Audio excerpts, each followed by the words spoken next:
कल तुमको हम प्रत्यावर्ती धारा के अंतर्गत वर्ग माध्य मूल भी पढ़ाए थे व्यंजक, उसके अंतर्गत आवृत्ति क्या होता है उसको भी बताए थे, शिखर मान कैसे निकलेगा उसको भी बताए थे, और वर्ग माध्य मूल मान ज्ञात करने का फॉर्मूला भी आपको बताए थे। क्वेश्चन क्या है कि एक प्रत्यावर्ती धारा का समीकरण I बराबर 20 sin 200 पाई t है। तो पहला क्वेश्चन कहता है धारा की आवृत्ति ज्ञात करिए, दूसरा कहता है शिखर मान ज्ञात कीजिए, और तीसरा कहता है वर्ग माध्य मूल मान ज्ञात करिए।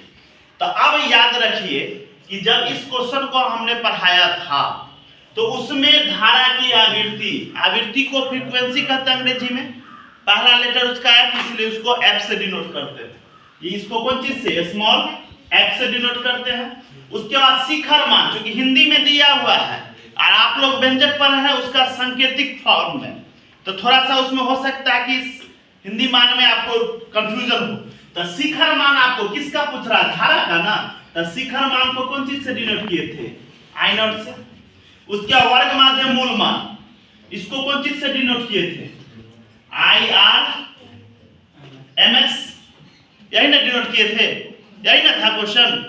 और अब हमको इस पर आधारित क्वेश्चन प्राप्त करना है। तो बुआ देखो एकदम आराम से देखिए, और ये क्वेश्चन आपको बोर्ड में कितना बार पूछे हुए ये क्वेश्चन, क्योंकि इस क्वेश्चन को बनाने के लिए आपको ज्यादा दिमाग लगाना नहीं है, कुछ ऐसे इसमें से क्वेश्चन निकलेगा कि क्वेश्चन देखिएगा आपको आंसर आ जाएगा तुरंत। अभी देखिए सबसे पहले हम ये धारा की आवृत्ति ज्ञात कर रहे हैं।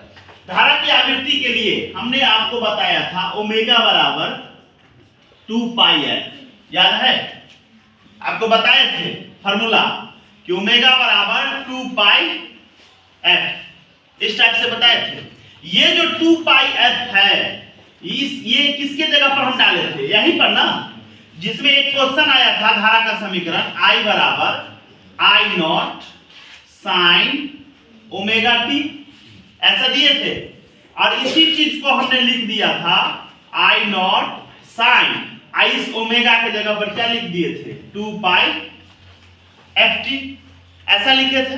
तो अब इसको क्या करना है, इस समीकरण को, ये जो प्रश्न में जो दिया हुआ है, क्या दिया हुआ है, दिया है क्या आपको क्वेश्चन, I बराबर 20 साइन 200 पाई टी, यही ना दिया हुआ है।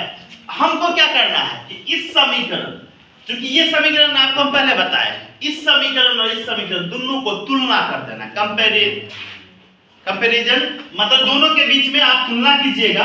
जैसे ही तुलना कीजिएगा तो जो जिसके स्थान पर वो उसका मान, हमको निकालना किसका है, f का। तो ये 2 पाई f जो है वह कहां पर है, देख लीजिए 200 पाई के रूप में है। तो हम लिख सकते हैं, इसको मान लेते हैं इक्वेशन फर्स्ट है, इसको मान लेते हैं इक्वेशन सेकेंड। इसलिए समीकरण 1 और समीकरण 2 के बीच तुलना करने पर तो जैसे ही तुलना करेंगे तो हमको सबसे पहले आवृत्ति का वैल्यू निकालना है। तो क्या हो जाएगा, 2 पाई f बराबर 200 पाई हो जाएगा, दोनों में तुलना करेंगे तो। अब यहां से ये पाई से पाई कैंसिल, तो f बराबर क्या हो जाएगा, 200 अब बाई 2 बराबर क्या हो गया, 100। आवृत्ति का मतलब क्या होता है, हर्ट्ज, हो गया 100 हर्ट्ज आ गया। अब ये तो फार्मूला से बता है ना, अभी देखिएगा ट्रिक से भी अभी आपको हम बताएंगे, एकदम क्वेश्चन को देखना है, आंसर मार लेना है। तो ये क्या निकला, f का मान आवृत्ति का मान निकल गया। क्योंकि अगर 5 नंबर में यही क्वेश्चन अथवा में पूछ देगा तब उसका पूरा डिटेल्स ना बनाइएगा। तो f बराबर हमारे पास क्या निकल गया, 100 हर्ट्ज निकल गया।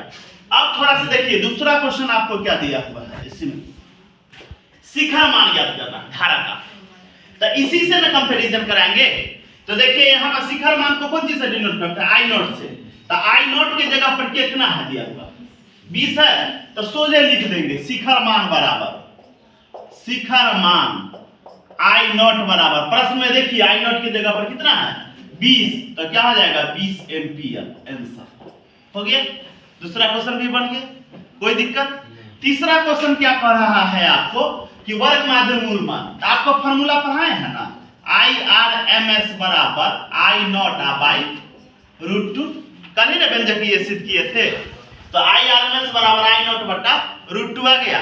अब I नॉट का मान कितना निकला है तुमको 20, अब I क्या हो जाएगा √2, हर परिमेयकरण कर दीजिए तो हो गया 20 √2 अब बाई 2 कितना हो गया 10 √2 हो गया। तो IRMS का मान कितना निकल गया 10 √2 हो गया। यही क्वेश्चन था।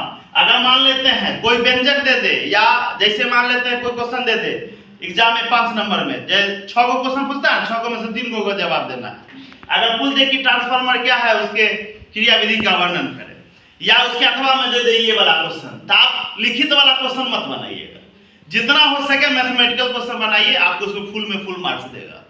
तो उसके आधार पर आपको ये क्वेश्चन है, प्रत्यावर्ती धारा का I बराबर आपको निकल गया। कैसे निकाले हैं, सिर्फ समीकरण आप याद रखिएगा, जो व्यंजक आपको बताया है उससे तुलना कर दीजिए, F का मान निकल गया और I नॉट का मान जहां पर है वो वाला वैल्यू आपको बनेगा। कोई दिक्कत नहीं ना, चलिए नोट कर लीजिए सब लोग।